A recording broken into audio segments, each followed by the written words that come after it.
Hey there, language learners. Does the word if ever make you feel a little lost? You hear about zero, first, second, and third conditionals, and your brain just goes poof.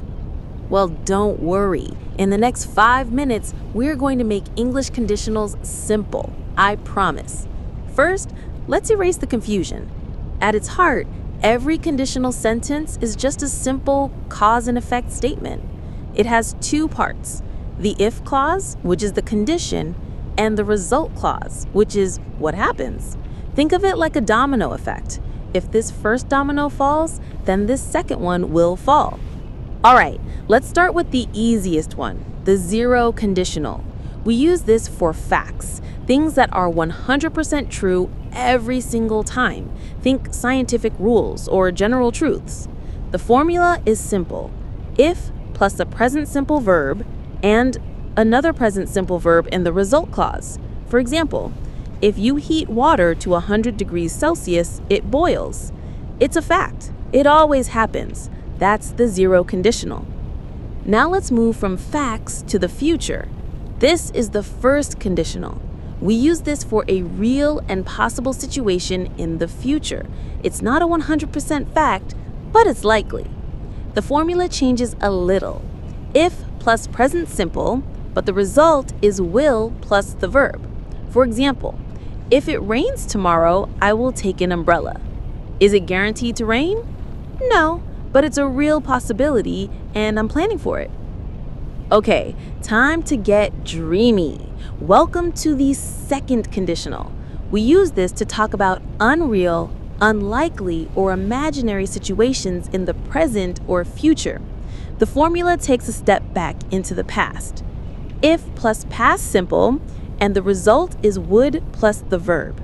For instance, if I won the lottery, I would buy a castle. Am I winning the lottery right now? No, it's just an imaginary situation.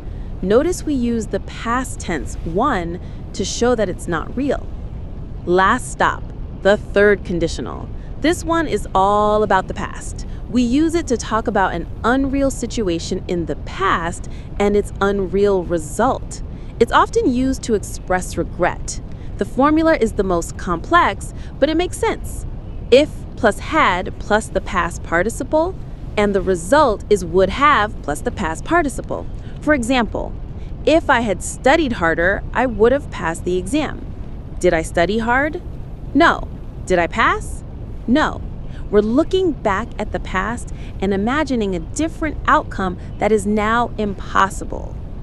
Okay, let's do a quick fire recap to put it all together. Zero is for facts. If you heat ice, it melts. First is for a real future. If I have time, I will call. Second is for an unreal present or a dream. If I were you, I would rest. And third is for an unreal past or regret. If you had asked, I would have helped. See? When you put them side by side, they each have their own clear job. And that's it. From 100% facts to impossible past regrets, you now have the keys to understanding English conditionals. You've got this. The best way to learn is to practice. So try writing your own conditional sentence in the comments below. We'd love to see them. For more simple guides to tricky topics, don't forget to like and subscribe. Thanks for watching.